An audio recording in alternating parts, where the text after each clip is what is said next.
तो इस कहानी की शुरुआत में दिखाया जाता है एक अजीब सी जगह को, जहाँ पर बहुत सारे मॉन्स्टर के क्रॉफ्ट या कहे तो बेजान शरीर आसमान से नीचे की तरफ गिर रहा था। बताया जाता है एक SSS लेवल का डंजन है, जहाँ के युद्ध में इंसानियत जीत गए सारे ड्रैगन और बहुत सारे मॉन्स्टर आए भी हवा से नीचे की तरफ गिर रहा था। और उन्हीं के मिडिल पर हमारे हीरो के चेहरे से खून गिर रहा था। वो काफी ज्यादा थका हुआ हारा हुआ लग रहा था। वो कहता है, लोई हम तो भाई थे ना, जिंदगी के हर एक पल पर हम लोगों ने एक साथ लड़ा है और जिया है, तो फिर क्यों तुमने ऐसा किया। दिखाया जाता है उसके सामने मिडिल पर कोई खड़ा था और उसके पीछे बहुत सारी आर्मी खड़ी हुए थे। लुओ अपने हाथ पर एक साउंड रिकॉर्डिंग को ओपन करता है और कहता है, तुम्हें पता है जब हमारी सिटी पर पहली बार डंजन ओपन हुआ था, वहाँ से मॉन्स्टर के लहर में हर तरफ बस तफाई मची हुई थी और बाद में जाकर उसी डंजन में फाइट करते हुए उन मॉन्स्टर को हराते हुए हम सभी लोग इतना ज्यादा ताकतवर बन गए, हमें इतना ज्यादा मिस्टीरियस पावर मिल गया। बट ये वो फाइनल डंजन है जो कि हम लोग को कॉन्क्वर करना था। जब सारे स्ट्रॉन्गेस्ट डंजन मिट गया है तो फिर तुम्हारे जैसे ताकतवर मॉन्स्टर को हम लोग या फिर एम्पायर कंट्रोल नहीं कर सकते। तुम अपने हिसाब से दुनिया को कंट्रोल कर सकते हो, बट ये दुनिया बना है रॉयल फैमिली के लिए। हमेशा से रॉयल्टी इस दुनिया पर राज करता था, राज करता है और राज करता चला जाएगा। तुम मुझसे बदल नहीं सकते। वही हमारा MC चीखते हुए कहता है कि इसी कारण से तुमने मेरे पूरे फैमिली को, कॉमोरेट्स को खत्म कर दिया और फाइनली तुम मेरे पास आए हो। वो बंदा एक डेविलिश लुक देते हुए कहता है, हाँ बट मेरी बातों के ऊपर विश्वास करो, ये दुनिया के अच्छाई के लिए है। MC बहुत ही ज्यादा गुस्सा होते हुए बहुत ही ज्यादा ही रेज एनर्जी को हर तरफ फैलाने लगता है और कहता है, आज मैं तुम्हें खत्म कर दूंगा। और तभी पीछे से कोई और भी ज्यादा पावरफुल एक शॉक वेव आगे बढ़ता है और सीधा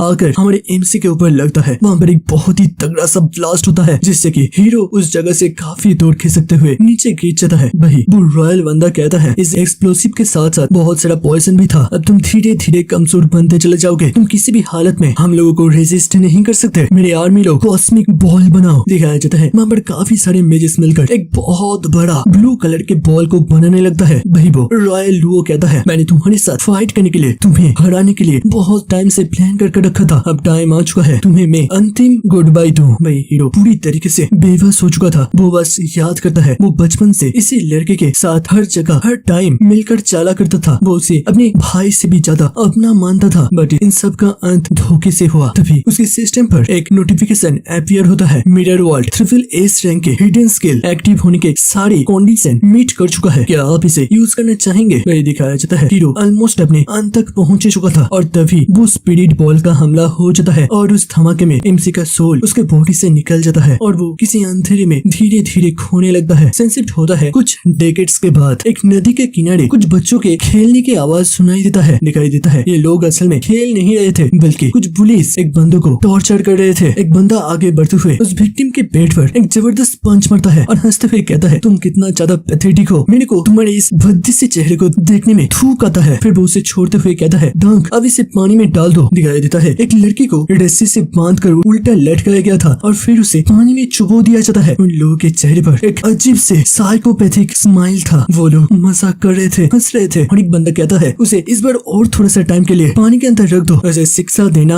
काफी ज्यादा जरूरी है। वही दिखाया जाता है पानी के अंदर उस बंदे का हालत सच में काफी ज्यादा खराब हो रहा था। वो मनी मन कहता है, क्यों मेरे साथ ऐसा हो रहा है, मैं ही क्यों। और तभी दिखाया जाता है हमारे हीरो का सोल जैसे कि धीरे धीरे अवक हो रहा था। वो मनी मन सुन पाता है ये किसका आवाज है। भाई दूसरी तरफ उन सारी पुलिस के पीछे से एक चश्मा पहना हुआ बंदा कहता है, रुक जाओ, अगर तुम लोग ऐसे ही करते रहे तो वो मर जाएगा, प्लीज उसे छोड़ दो। तभी वो ब्लैक कोट का बंदा पीछे घूमते हुए कहता है, अगर वो मरने के पास भी पहुंच जाए फिर भी वो अपने आप को हील कर सकता है, क्योंकि वो असल में एक हीलर है। और वो उस चेस्मिस को भाग करते हुए कहता है, वैसे तुम इतना ज्यादा हिपोक्रेटिक कैसे हो सकते हो, क्योंकि तुमने ये बताया था कि ये असल में एक हीलर है, अगर ये मर गया तो फिर इसका फॉल्ट तुम्हारा है। फिर वो चेस्मिस चीखते हुए कहता है कि तुम लोगों ने मेरे को फोर्स किया था, मेरे मुंह से ये निकलाया था। तभी वो दूसरा बंदा उसके मुंह के सामने आते हुए कहता है, अच्छा क्या तुम भी पानी के अंदर चुभना चाहते हो, लगता है तुमको भी ये मजा लेना है। वो उस चश्मे वाले लड़के के कंधे को पकड़कर जंप करते हुए कहता है, रुको अभी मैं तुम्हें सबक सिखाता हूँ। और तभी जब वो पंच मर नहीं जा रहा था, अचानक से साइड से कुछ रोशनी चमक उठता है। वो सारे लोग पीछे की तरफ देखता है, पानियों के बीचों बीच से काफी ज्यादा रोशनी निकल रहा था। उसके अंदर से कुछ बड़े बड़े स्केलेटन के स्ट्रक्चर बाहर आ रहे थे, जो देखकर वहाँ के सारे लोग बहुत ही ज्यादा ही डर जाते हैं। वो रस्सी को छोड़कर वहाँ से दौड़ते हुए निकलने लगता है और एक बंदा कहता है, यहाँ पर डंजन अपीयर हुआ है, हमें यहाँ से जल्द निकलना पड़ेगा, ये डंजन बहुत ही ज्यादा हाई लेवल का लग रहा है। वो सारे लोग वहाँ से भागने लगते हैं। तभी वो चश्मिस पीछे देखता है, उस पानी के अंदर अभी भी वो विक्टिम छुपा हुआ था। वो लड़का मन सोचता है, अगर मैं यहाँ से चला गया तो फिर ये लड़का किसी भी हालत में बच नहीं सकता, मैं मैं ऐसे सोच नहीं सकता। वो तेजी से दौड़ता है और वो आगे बढ़ते हुए उस लड़के के रस्सी को खोलने लगता है, जबकि देखा जाता है उसके पीछे का वो पूरा फॉन्ट अब सूख चुका था और उसके आसपास कुछ राक्षस या फिर कहे तो मॉन्स्टर का झुंड दिखाई देने लगता है। वो बंदा बहुत ही तेजी से रस्सी को खोलते हुए कहता है जल्दी जल्दी जल्दी जल्दी। तभी उन गॉब्लिन्स में से कुछ का नजर लड़के के ऊपर पड़ जाता है। वो लड़का तेजी से चीखता है। तभी उस चश्मे वाले को हटाते हुए वो विक्टिम लड़का आगे बढ़ता है और हमें बताया जाता है हमारे हीरो सक्सेसफुली इसके बॉडी के अंदर नया जन्म ले लिया है। वो गॉब्लिन मॉन्स्टर के ऊपर ग्लेशियल इंपैक्ट नाम की एक पावरफुल स्पेल को कास्ट करता है। वही दिखाया जाता है वो मॉन्स्टर तो काफी ज्यादा घबरा गया था और हमें बताया जाता है ये लड़का असल में एक हीलर है और वो उस मॉन्स्टर को हमला नहीं बल्कि हील कर रहा था, जो देखकर वो चश्मा वाला बंदा काफी ज्यादा घबरा जाता है। वो कहता है तुम एक मॉन्स्टर को हील कर क्या ऐसा विध करना चाहते हो, तुम के पागल हो चुके हो। वही दोबारा से जब वो गॉब्लिन मॉन्स्टर आगे बढ़ता है वो चश्मे से आगे बढ़ते हुए उस गॉब्लिन के हमले को अपने सील से रोकता है। वही हीरो अभी भी थोड़ा सा कंफ्यूज था और वो अपने स्किल को चेक करते हुए समझ पाता है वो असल में कोई वॉरियर नहीं बल्कि एक हीलर बन चुका है। वो अपने आप को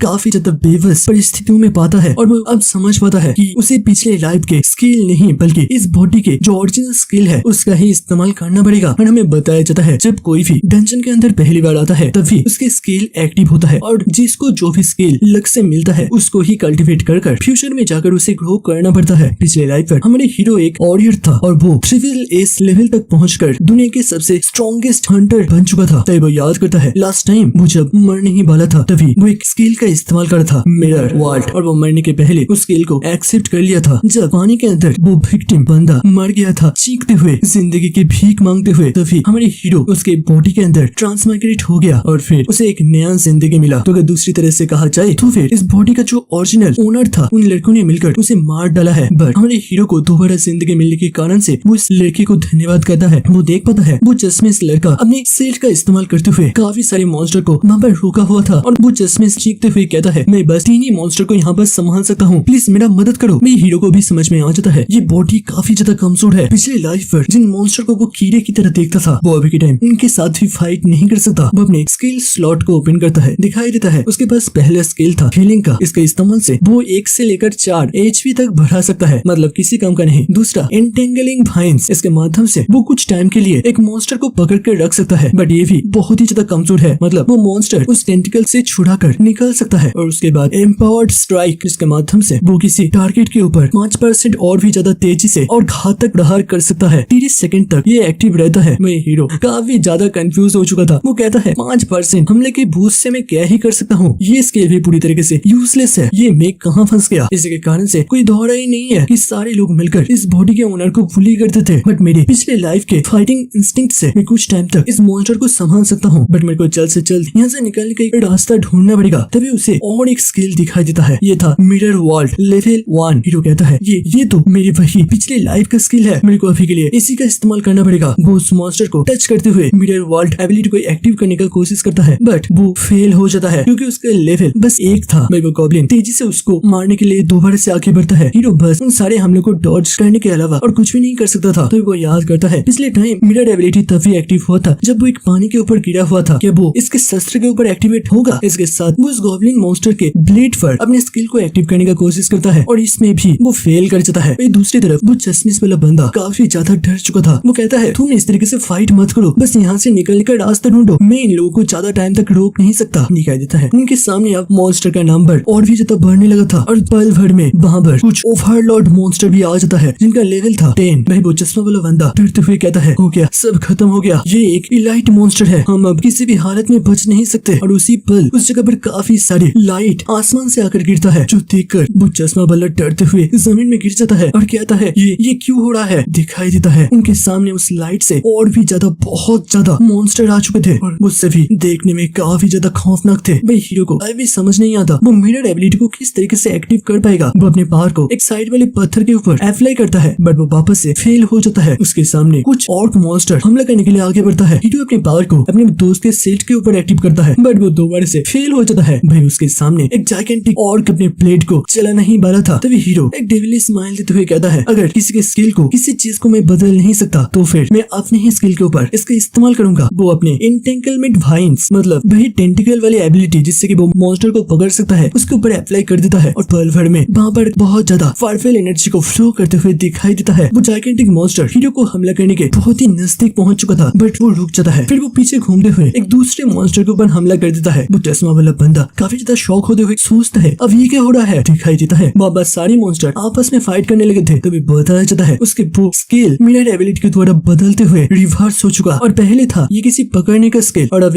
बदल कर एक इल्यूशन स्किल में ट्रांसफॉर्म हो जाता है, जिसके कारण से वो सभी मॉन्स्टर अब एक दूसरे को ही इंसान सोच रहा है और इसके कारण से एक दूसरे के साथ ही फाइट करने लगता है। हीरो एक स्माइल देता है और मन ही मन सोचता है क्या ही यूजलेस स्किल था और अब एक इतना ही ज्यादा ताकतवर बन चुका है। और वो सोचता है अगर क्या हो कि मैं सारे स्किल को इसी तरीके से बदल दूं। भाई वो देख पाता है वहाँ पर सारे मॉन्स्टर एक दूसरे को ही मारते हुए उस जगह को धीरे धीरे क्लीन करने लगता है और वो मन ही मन सोचता है विजय लाई पर भी अगर मेरे को ये स्किल चलाना आ जाता तो शायद से मेरे को वो हसरत देखना नहीं पड़ता। तभी वो एक मॉन्स्टर के डैगर को उठाता है और अपने एम्पावर्ड स्ट्राइक जहाँ पर उसे 5% अटैक के साथ बूस्ट मिलने वाला था उसी के ऊपर मिरर एबिलिटी को अप्लाई कर देता है। दिखाई देता है नया स्किल उसे मिलता है जहाँ पर अब वो 5% की जगह 10% तक दूसरे के ऊपर डैमेज पोस्ट कर सकता है। वही उस तलवार के ऊपर अपने स्किल को एक्टिव करता है और देखता है ये स्किल पहले 30 सेकंड के लिए था अब 60 सेकंड के लिए एक्टिव रहेगा। और जब वो आगे बढ़ ही रहा था अचानक से वो देख पाता है उसका लेवल अप हो चुका है। भाई एक मुस्कुराहट देते हुए सोचता है वहाँ पर काफी सारे मॉन्स्टर फाइट करते हुए एक दूसरे को मार रहे हैं तो उनसे भी कुछ एक्सपी हमारे हीरो के पास आ रहा है तो इसके कारण से उसका लेवल अप हो जाता है। ये तो होना ही था। तभी उसके वो इल्यूशन मैजिक खत्म हो जाता है और एक मॉन्स्टर आगे बढ़ते हुए उसके ऊपर हमला करता है। वही हीरो अपने डैगर के ऊपर अपने नए स्किल को एक्टिव करते हुए उसके अटैक को रोकता है और दिखाई देता है हमारे हीरो असल में 6 लेवल का है और बताया जाता है वो जब भी लेवल अप करेगा उसका एमपी दोबारा से फुल हो जाएगा। मतलब अगर खत्म हो जाए तो फिर वो दोबारा से फुल हो जाएगा। वो दोबारा से वही टेंटिकल वाला हमला करता है वो भी बार बार लगातार और ऐसे ही उसका एमपी एकदम से कम हो चुका था। तभी अचानक से वो साइड में देखता है एक बहुत ही बड़ा मॉन्स्टर उसकी तरफ बढ़ रहा था। तभी वो अपने डैगर के साथ उसके हमले को रोकता है फिर पीछे जाते हुए उस मॉन्स्टर को काट डालता है जो देखकर वो चश्मा वाला बंदा काफी ज्यादा शॉक हो चुका था। वो मन ही मन सोचता है क्या सच में यून इतना ज्यादा ताकतवर है, बट वो तो बस एक 5 लेवल का हीलर था ना। अब तक वो अपनी ताकत को छुपा रहा था। दिखाई देता है हमारे हीरो तेजी से आगे बढ़ता है और उस बड़े से ऑर्क को खत्म कर देता है और हमें बताया जाता है ये ऑर्क असल में 11 लेवल का था। वो एक मुस्कुराहट देता है और मन ही मन सोचता है अब मेरा स्किल इतना ज्यादा बढ़ चुका है कि मैं एक 11 लेवल के इलाइट मॉन्स्टर को भी संभाल सकता हूँ। और तभी जमीन को फाड़ते हुए कुछ बाहर निकलने लगता है। वहाँ से काफी ज्यादा रोशनी निकल रहा था। तभी दिखाई देता है एक लाइन बेस्ड मॉन्स्टर वहाँ से निकल आता है और बताया जाता है ये है असल में 21 लेवल का, जो कि असल में इस डंजन का बॉस मॉन्स्टर है। भाई वो चश्मा वाला पूरी तरीके से सदमे में चला गया था। वो सोचता है यहाँ पर हो क्या रहा है। भाई यूं डरता नहीं है और उस मॉन्स्टर के ऊपर अपने भाइन इल्यूशन मैजिक का इस्तेमाल करता है। बट दिखाई देता है वो मॉन्स्टर उसके सारे भाइन्स को तोड़ देता है और बताया जाता है ये मॉन्स्टर इल्यूशन से इम्यून है, उसके ऊपर इल्यूशन का कोई भी प्रभाव नहीं पड़ता। भाई उस मॉन्स्टर का हाथ तेजी से हमारे हीरो की तरफ बढ़ रहा था। तभी वो चश्मा वाला बंदा साइड से आते हुए अपने सेल्ट को एक्टिव करता है। भाई हमारा हीरो देख पाता है उसके सामने जैसे कि उसके पुराने सबऑर्डिनेट थे जो कि हमेशा उसके प्रोटेक्ट करने के लिए अपनी जान पर खेल जाता था। तभी वो देख पाता है वो चश्मा वाला बंदा बहुत ही ज्यादा घायल होकर मुंह से खून निकलते हुए सेल्ट को तोड़ते हुए पीछे जाकर बहुत ही दूर लैंड करता है। यूं तेजी से आगे बढ़ता है और उसके पास आते हुए अपनी हीलिंग मैजिक का इस्तेमाल करता है। दिखाई देता है इस क्रिटिकल हिट के कारण से उस चश्मे वाले के पास बस 4 हेल्थ ही पड़ा हुआ था। मतलब अगर और थोड़ा सा ताकत ज्यादा होता तो फिर यहीं पर इसका गेम समाप्त हो जाता। यूं अपने बार बार हीलिंग मैजिक का इस्तेमाल करता है। वही वो चश्मा वाला खून थूकते हुए कहता है चले जाओ यहाँ से चले जाओ, ये मॉन्स्टर बहुत ही ज्यादा डेंजरस है, हम इनके साथ किसी भी हालत में फाइट नहीं कर सकते। तभी यून भी सोचता है इस लड़के का मेन स्किल हीलिंग है, बट फिर भी ये इतना ज्यादा पैथेटिक कैसे हो सकता है क्योंकि हील के बाद भी उस चश्मे वाले का हेल्थ बस 25 तक बढ़ा था। हीरो कहता है अगर तुम्हारे पास कोई इमरजेंसी हीलिंग बोतल है तो उसे पी लो और मैं देखता हूँ यहाँ पर मैं क्या कर सकता हूँ। वो मन ही मन सोच रहा था ये 21 लेवल के बॉस के साथ फाइट करना पूरी तरीके से इम्पॉसिबल वाली बात है। दिखाई देता है वो छोटे छोटे जो 11-10 लेवल का मॉन्स्टर था वो अभी के टाइम उस बॉस को रोक रखा हुआ था क्योंकि बॉस के ऊपर इल्यूशन मैजिक का इस्तेमाल ना हो सके। बट वो छोटे छोटे मॉन्स्टर तो उस बॉस को ही अपना टारगेट बना लिया था। वही हीरो सोचता है ऐसे नहीं हो सकता, ये छोटे मॉन्स्टर किसी भी हालत में इस बॉस को नहीं रोक पाएगा। वो अपने ब्लेड पर दोबारा से अपने स्केल को एक्टिव करता है। वो चश्मा वाला अब अपने आप को थोड़ा सा हील कर लिया था और वो काफी ज्यादा कंफ्यूज हो गया था। वो कहता है क्या तुम इनके साथ फाइट करने वाले हो। दूसरे पल यून बहुत ही तेजी से आगे बढ़ते हुए उन सारे मॉन्स्टर को काटते हुए आगे बढ़ रहा था। उसका स्पीड हद से ज्यादा बढ़ चुका था। वही बताया जाता है अभी के टाइम हीरो के अटैकिंग पावर 110% तक हो चुका है और इसी के साथ साथ इतने सारे मॉन्स्टर को मारने के कारण से बार बार उसका लेवल अप होता है और एमपी मतलब माना पॉइंट खत्म होने के पहले दोबारा से फुल हो जाता है। और हीरो सोचता है अब मेरे को अपनी ताकत को 400% तक बढ़ाना पड़ेगा, तभी उस बॉस मॉन्स्टर के ऊपर इसका कुछ फर्क पड़ पाएगा। वो उन सारे मॉन्स्टर को खत्म करता ही जा रहा था और उसका लेवल भी धीरे धीरे बढ़ता जा रहा था। भाई हमें बताया जाता है हमारे हीरो ने टोटल 40 बार अपने ब्लेड स्किल को एक्टिव किया। वो असल में एक चीटिंग स्किल बन चुका था क्योंकि हर बार एक्टिव करने के साथ साथ उसका एबिलिटी 5% के साथ बढ़ता ही ही जा रहा था। भाई वो चश्मा वाला पूरी तरीके से हक्का बक्का हो गया था। वो सोचता ही जा रहा था कि